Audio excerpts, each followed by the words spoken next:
പാപനാശം ബീച്ചിലെ floating bridge തകർന്ന് നിരവധി പേർക്ക് പരിക്കേൽക്കുകയും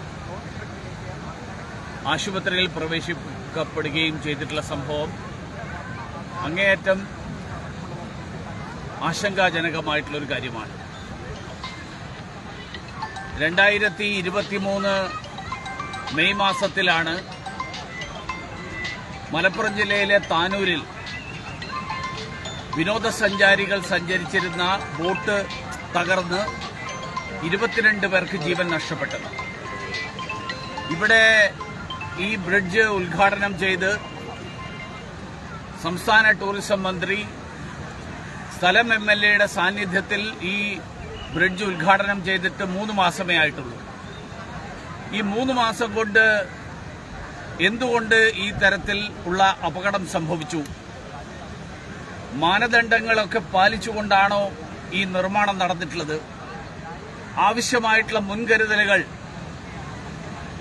ഈ നിർമ്മാണത്തിന്റെ പിന്നിൽ വേണ്ട രീതിയിൽ സ്വീകരിച്ചിരുന്നുവോ? ഇതൊക്കെ പരിശോധിക്കപ്പെടേണ്ട കാര്യങ്ങളാണ്. കേരളം വിനോദസഞ്ചാരികളെ ലോകം മുഴുവനുള്ള പ്രദേശങ്ങളിൽ നിന്ന് ആകർഷിക്കുമ്പോൾ കേരളത്തിലെ തന്നെ സുപ്രധാനമായിട്ടുള്ള ഒരു വിനോദസഞ്ചാര മേഖലയായിട്ടുള്ള ബീച്ച് ടൂറിസത്തിന്റെ വലിയ സാധ്യതകളുള്ള വർക്കല, ആ വർക്കലയിൽ ഇങ്ങനെയൊരു അപകടം നടക്കുന്നത് കേരളത്തിലേക്കുള്ള വിനോദസഞ്ചാരികളുടെ സഞ്ചാരത്തെ, വരവിനെ തന്നെ ബാധിക്കും. ഏതാനും ആഴ്ചകൾക്ക് മുൻപ് സംസ്ഥാന ടൂറിസം മന്ത്രി ബീച്ച് ടൂറിസത്തെ തകർക്കാൻ ചിലർ ശ്രമിക്കുന്നു എന്ന് പറഞ്ഞു. വാസ്തവത്തിൽ ആരും തകർക്കാൻ ശ്രമിക്കേണ്ട ആവശ്യമില്ലാത്ത രീതിയിൽ സംസ്ഥാന സർക്കാരിന്റെ ഭാഗത്ത് നിന്ന് മാനദണ്ഡങ്ങൾ പാലിക്കാത്തതും ആവശ്യമായിട്ടുള്ള മുൻകരുതലുകൾ എടുക്കാത്തതുമാണ് ഇത്തരത്തിലുള്ള സംഭവങ്ങൾക്ക് കാരണം. ജീവൻ കൊണ്ട്, മനുഷ്യജീവൻ കൊണ്ട് പന്താടുന്ന ഈ സമീപനം അവസാനിപ്പിക്കണം. ഉത്തരവാദികളായിട്ടുള്ള ആളുകളെ കണ്ടെത്തണം. കഴിഞ്ഞ വിനോദസഞ്ചാര മേഖലയിലെ വലിയ അപകടമാണ് താനൂരിൽ നടന്നത്. ആ താനൂർ സംഭവത്തിൽ നിന്ന് സംസ്ഥാന സർക്കാർ എന്തെങ്കിലും പാഠം പഠിച്ചോ, എന്തെങ്കിലും പാഠം ഉൾക്കൊണ്ടോ എന്നെനിക്കറിയില്ല. ഇന്ന് ഏതായാലും ആരുടെയും ജീവൻ നഷ്ടപ്പെട്ടില്ല എന്നുള്ളത് ആശ്വാസകരമാണ്. പക്ഷേ ഇത്തരത്തിലുള്ള സംഭവങ്ങൾ ഉണ്ടാകുന്നത് സർക്കാരിന്റെ ഭാഗത്തു നിന്നുള്ള കാര്യക്ഷമതയില്ലായ്മയാണ് വ്യക്തമാക്കുന്നത് എന്ന് വളരെ കൃത്യമാണ്. അതിനെക്കുറിച്ച് ഒരു സംശയമില്ല. ഇത്തരത്തിലുള്ള സംഭവങ്ങൾ ആവർത്തിക്കാതിരിക്കാൻ ആയിരക്കണക്കിന് ആളുകൾ വരുന്ന, വിനോദസഞ്ചാരികൾ വരുന്ന കേന്ദ്രങ്ങളിൽ കുറെ കൂടി ശുഷ്കാന്തിയോടുകൂടിയിട്ടുള്ള പ്രവർത്തനങ്ങൾ ഉണ്ടാകേണ്ടതിന്റെ ആവശ്യകത കൂടി ഈ സംഭവം വിളിച്ചോതുകയാണ്. ഈ 2 മാസം മുമ്പാണ് ഉദ്ഘാടനം ചെയ്തത്. അപ്പൊ അതിലെന്തെങ്കിലും നിർമ്മാണ പ്രവർത്തനത്തിൽ എന്തെങ്കിലും അല്ല, അതുകൊണ്ടാണ് ഞാൻ പറഞ്ഞത്, മാനദണ്ഡങ്ങൾ പാലിക്കാതെയും വേണ്ട മുൻകരുതലുകളില്ലാതെയും ആണോ ഈ നിർമ്മാണം നടന്നത്? കാരണം ഇവിടുത്തെ ഫ്ലോട്ടിംഗ് ബ്രിഡ്ജ്, വേളിയിലെ ഫ്ലോട്ടിംഗ് റെസ്റ്റോറന്റ്, അവിടെയും ഫ്ലോട്ടിംഗ് റെസ്റ്റോറന്റിന് ഇടയ്ക്ക് ചില പ്രശ്നങ്ങളുണ്ടായി. അപ്പൊ ഇതുപോലെയുള്ള സംഭവങ്ങൾ ആർക്കെങ്കിലും വ്യക്തിപരമായി ലാഭമുണ്ടാക്കാൻ വേണ്ടിയിട്ട് ഇത്തരം കരാറുകൾ ഏൽപ്പിച്ചു കൊടുക്കുമ്പോൾ അപകടത്തിൽപ്പെടുന്നത് മനുഷ്യജീവനാണ്. മനുഷ്യജീവൻ അപകടത്തിൽപ്പെടുന്ന, മനുഷ്യജീവൻ കൊണ്ട് പന്താടുന്ന സമീപനം, ആ സമീപനം ഒരു കാരണവശാലും അംഗീകരിക്കാനാവില്ല. ആരുത്തരം പറയും? ഇന്നിവിടെ ആർക്കെങ്കിലും ജീവൻ നഷ്ടപ്പെട്ടിരുന്നുവെങ്കിൽ ആരുത്തരം പറയും? ഇതൊരു വളരെ ഗുരുതരമായിട്ടുള്ള പ്രശ്നമാണ്. ആർക്കും, ഈ നാട്ടിലെ സാധാരണക്കാരോട് ഉത്തരവാദിത്തമില്ലാത്ത ഒരു സമീപനം, ആ സമീപനം സംസ്ഥാന സർക്കാർ അവസാനിപ്പിച്ചേ മതിയാവും. ടൂറിസം ഡിപ്പാർട്ട്മെന്റാണ് ഈ ഒരു പദ്ധതി നടപ്പിലാക്കിയത്. ഈ പദ്ധതിയെക്കുറിച്ച് വകുപ്പ് തന്നെ അന്വേഷണത്തിന് അല്ല, തീർച്ചയായിട്ടും സംസ്ഥാന ടൂറിസം വകുപ്പ് ആണ് ഇത്, ഈ പദ്ധതിയുടെ പിന്നിൽ അവരാണിത് നിർമ്മിച്ചിട്ടുള്ളത്.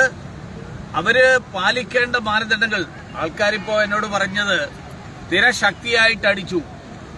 ഓരോ കാലാവസ്ഥയിലും ഓരോ മാസത്തിലും തിരയുടെ ശക്തിയെക്കുറിച്ച് ശാസ്ത്രീയമായിട്ടുള്ള ധാരാളം പഠനങ്ങൾ നടക്കുകയും ആ നടത്തിയതിന്റെ അനുഭവം എല്ലാ വിദഗ്ധ ഏജൻസികളുടെയും കൈവശമുണ്ട്. അതത് പ്രദേശത്തെ സ്ഥലവാസികളായിട്ടുള്ള മത്സ്യപ്രവർത്തകരുടെ കൈവശമുണ്ട്. അങ്ങനെയുള്ള വിശദമായിട്ടുള്ള ശാസ്ത്രീയമായിട്ടുള്ള പഠനങ്ങൾ ഇത്തരത്തിലുള്ള ഒരു ബ്രിഡ്ജ് നിർമ്മിക്കുന്നതിന്റെ മുൻപ് നടത്തിയിരുന്നു എന്നുള്ളത് കൂടി വ്യക്തമാകേണ്ടത്. മാത്രമല്ല, ഇതൊരു സാഹസിക ടൂറിസം ഇഷ്ടപ്പെടുന്നവർക്ക് എന്നുള്ള ഒരു ടാഗ് ലൈൻ ആയിരുന്നു ഇതിന് മുന്നോട്ട് വെച്ചത് ടൂറിസം വകുപ്പും ഈ അഡ്വഞ്ചറസ് പ്രൊമോഷൻ കൌൺസിലും. ഈ കടലിലേക്ക് ഇറക്കി നിർമ്മിക്കുന്ന ഒരു ഇത് കടലിലെ തിരമാലകൾ തിരമാലകൾ അടിക്കുമ്പോൾ തകർന്നു പോകണമെങ്കിൽ പിന്നെ എന്ത് നിർമ്മാണമായത്? അല്ല, അതുകൊണ്ടാണ് ഞാൻ പറഞ്ഞത് സാഹസിക ടൂറിസം ലോകം മുഴുവൻ അംഗീകരിക്കപ്പെട്ടിട്ടുള്ള, ലോകം മുഴുവൻ പ്രചാരം നേടിയിട്ടുള്ള ഒരു ടൂറിസം മേഖലയാണ്. പക്ഷെ മറ്റെല്ലാ രാജ്യങ്ങളിലും മറ്റ് പ്രദേശങ്ങളിൽ സാഹസികത ടൂറിസം എന്ന് പറഞ്ഞാൽ ജീവൻ നഷ്ടപ്പെടുന്ന ടൂറിസം അല്ല. സാഹസിക ടൂറിസത്തിന്റെ അർത്ഥം എന്തു വേണമെങ്കിലും ആവാന്നല്ല, പകരം നിങ്ങൾ ധൈര്യത്തോടുകൂടി പോകാം, പക്ഷെ നിങ്ങളുടെ ജീവൻ ഞങ്ങൾ സുരക്ഷിതമായിട്ട് കാത്തു സൂക്ഷിക്കും എന്നുള്ള ഉറപ്പ് നൽകിക്കൊണ്ടാണ് ഇത്തരത്തിലുള്ള അഡ്വഞ്ചർ ടൂറിസം എന്ന് പറയുന്ന ഈ അഡ്വഞ്ചർ ടൂറിസം നടക്കുന്നത്. നമ്മുടെ ഇപ്പോ ഇവിടെ കണ്ടതാണെങ്കിൽ ഈ അഡ്വഞ്ചർ മനുഷ്യജീവൻ കൊണ്ട് പന്താടുന്നതാണ്. അങ്ങനെയല്ല അഡ്വഞ്ചർ ടൂറിസം നടത്തേണ്ടത്. അതുകൊണ്ട് ബഹുമാന്യനായിട്ടുള്ള ടൂറിസം മന്ത്രി മനസ്സിലാക്കേണ്ടത്, ടൂറിസം എന്ന് പറഞ്ഞാൽ ഉത്തരവാദിത്ത ടൂറിസം എന്നുള്ള ഒരു കാര്യം കൂടി ടൂറിസത്തിന്റെ വികസനവുമായിട്ട് ബന്ധപ്പെട്ടിട്ടുണ്ട് എന്ന് അദ്ദേഹം തിരിച്ചറിയണം. ഇതിലെ മിനിസ്റ്റർ വളരെ പ്രധാനമെന്ന് പറഞ്ഞാൽ കാലാവസ്ഥ നോക്കണം, ഒന്ന്. രണ്ട്, ഈ കയറുകളൊക്കെ ബലമുണ്ടോ ഇല്ലയെന്ന് പരിശോധിക്കണം. ഇതിൽ അങ്ങനെയെങ്കിൽ നിരന്തരമായി പരിശോധിക്കുന്നതിൽ ഒരു വീഴ്ച വന്നിട്ടില്ലേ? അല്ല, അതാണ് ഞാൻ പറഞ്ഞത്. ഈ തിരമാലകളുടെ ശക്തി ഓരോ കാലാവസ്ഥയിലും ഓരോ കാലഘട്ടത്തിലും, ഇപ്പൊ ഇത് മാർച്ച് മാസമാണ്. മാർച്ച് മാസത്തിലെ തിരമാലയുടെ ശക്തി ആയിരിക്കില്ല ഒരുപക്ഷെ ജൂൺ മാസത്തിലെ തിരമാലയുടെ ശക്തി. അപ്പോൾ ഓരോ കാലാവസ്ഥയിലും ഓരോ കാലഘട്ടത്തിലും ഓരോ മാസത്തിലും എത്ര ശക്തിയിലാണ് തിരമാലകൾ വരുന്നത്. രാവിലത്തെ ശക്തിയായിരിക്കില്ല വൈകുന്നേരം. വേലി ഏറ്റ സമയത്തും വേലി ഇറക്ക സമയത്തും വ്യത്യസ്തമായിട്ടുള്ള രീതിയിലാണ് കടൽ പെരുമാറുന്നത്.